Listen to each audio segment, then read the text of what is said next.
மேட்டுப்பட்டி பகுதியில் நடந்து முடிந்த நாடாளுமன்ற தேர்தலில் திமுக கூட்டணிக்கு அதிக வாக்குகள் பெற்று தந்தமைக்காக பெண்களுக்கு மாநகராட்சி கவுன்சிலர் மார்த்தாண்டன் சேலைகள் வழங்கினார்.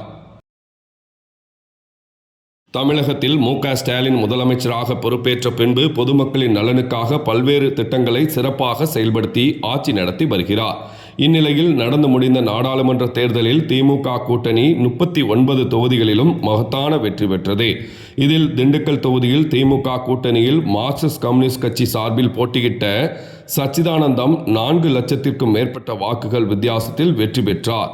இதில் திண்டுக்கல் மாநகராட்சி 44வது வார்டு மேட்டுப்பட்டி பகுதியில் திமுக கூட்டணிக்கு அதிக வாக்குகள் பெற்று தந்தமைக்காக அப்பகுதியைச் சேர்ந்த 500க்கும் மேற்பட்ட பெண்களுக்கு நன்றி தெரிவிக்கும் விதமாக மாநகராட்சி திமுக கவுன்சிலர் மார்த்தாண்டன் தலைமையில் ஞாயிற்றுக்கிழமை காலை 11:30 மணி அளவில் அப்பகுதி பெண்களுக்கு சேலைகள் வழங்கினார்.